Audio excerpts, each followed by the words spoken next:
What's going on, Hogwarts Legacy fans? Welcome to a random quick video I wanted to make for you guys because the Hogwarts Legacy people just dropped a few random little videos on their YouTube channel for us, and it's regarding the different fireplaces that are in each of the house common rooms. So we're gonna go ahead and go through them real quick and see if they left any little secrets or tidbits of information for us. So go ahead and grab your coziest sweater, your coffee, and maybe even a chocolate frog, and let's get into it. Okay, everybody, let's go ahead and kick things off with good old Slytherin. So, as you can see, already a ton of snakes here. Now, I probably won't be able to play the real audio in the videos, you guys, but I'll do my best to describe it for you guys. So, with this fireplace, it's a little more, I wouldn't say sinister, but it's a little more like, I guess you could say, mischievous sounding, like somebody's like tiptoeing through the castle and, you know, wanting to cause a little trouble and stuff like that, which fits the bill for Slytherin, I think. But let's go ahead and take a look at the fireplace here. So there's a lot going on in the Slytherin one. It's very detailed, and as you can see, lots of snakes everywhere. So the mantle itself, right above the fireplace, there is a some kind of snake-looking thing with a shield on it. Right there in the fireplace, there's a Slytherin S right back there where the actual fire is going on. And then above on the mantle itself, there's a huge, like, stone-looking Slytherin snake right there with a couple of adornments here on the mantle itself. So you got ourselves a goblet, probably has I guess pumpkin juice, maybe butterbeer in there. And then there is a cup right there. I don't know if this is the Triwizard Cup. I don't think it is, but this is maybe some kind of award that somebody back in the day in Slytherin won. And then, of course, we got some skulls. It wouldn't be Slytherin without some skulls, right? And then on the very right there, we actually have a skeleton of some large bird animal. It's probably an emu or an ostrich, I think, in a big glass box. Not sure what the significance of that is. If you guys know, leave it in the comments below. And then, of course, up above there, above the fireplace, there is a dead animal that somebody probably hunted back in the day. I assume maybe a moose, maybe an elk or something like that. Some big, you know, hunting game animal. And then on the left there, we have another trophy there in the top left corner. Not sure what kind of animal that is. And then, of course, we got a plant, a little fern, you know, on the side of the fireplace to make it look a little more, you know, rustic and nice.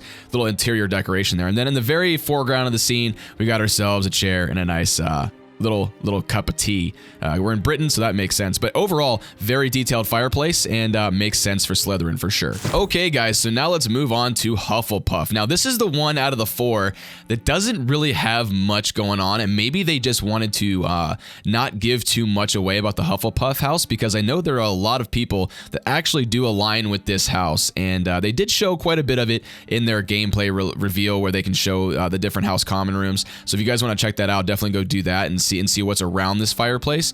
But as you can see, it's a lot more of a grand hearth itself in a fireplace, much more detail going on just in the actual mantle and everything itself. Versus the other ones. Of course, you got the house animal there in the etchings, then you got some, you know, some plants and whatnot.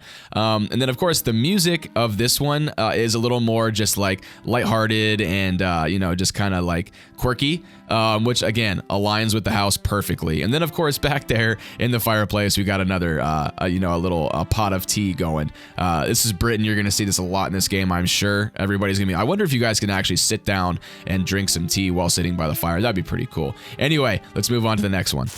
Okay, guys, so let's move on to Ravenclaw. Now, this is one of the more unique-looking fireplaces that we get because of all that's going on here. And to comment on the music, I know you guys can't hear the actual music, but in the real video, there's some very, very nice, lighthearted, whimsical, like more like pondering type music, which makes very, very good sense for the Ravenclaw house because it's more about, you know, thinking and academics and stuff like that. And you can see a lot of that in this scene here with the books on the right side there. And then, of course, the it looks like a globe of some kind, you know, maybe some kind of astrological thing back there in the left. But either way, you got a lot of adornments here on the fireplace. You got another eagle right above the fire itself, a couple of stars right there. And then a lot, yeah, if you guys didn't know, yeah, the Ravenclaw mascot thing there, or the seal, it actually is an eagle. A lot of people think it's a raven because it's Ravenclaw, but it's actually an eagle. So if you didn't know that, now you do. But anyway, the fire is also unique too because it's circular, and it looks like everybody in the house can just kind of like sit around it together and maybe, you know, ponder their thoughts together and, you know, maybe have a conversation or something like that around the fire. And the fire is also unique because they have to build it in a teepee style rather than a normal, just, you know, regular fireplace style. And then of course down there in the right, you can see another cup of tea. We're going to see that a lot in this game. But something cool, you can actually see out these really awesome windows in the back, and I wonder if in the actual game you'll be able to go over to those windows and see what's actually going on outside the windows. I think that's a really, really awesome detail that they included there. But anyway, let's move on to Gryffindor. All right, everybody, now moving on to Gryffindor, and now this is the house that I personally align with. I took my Pottermore test a long time ago, and this is the house that I got, and I've been a Gryffindor ever since. So, this is the one that I see, other than Slytherin, has the most detail shown in it. As you can see, there's a lot going on in this picture, and I think maybe it's because they had a lot to work off of in the actual movies, maybe. And from what I remember, it looks pretty dang similar to what you would see in the movies. You know, in that scene maybe where Sirius Black, you know, is talking to Harry through that letter of his face where he says, "Did you put your name into the goblet of fire?" I love that scene. Anyway, so we get the hearth itself flanked by two lions right there. We have a really, really nice and robust looking hearth with a mantle right there. And you can see there's a seal that has a G on it. Maybe that's for Godric Gryffindor. I believe it is. You guys let me know in the comments if it actually is and if I'm wrong or right. But above it, there's a lot of different stuff going on. You can't see all of what's going on there, but there's a couple of pictures of people. I wonder who those people are. Do you guys know? You guys have any idea? Anyway, tell me if you guys do.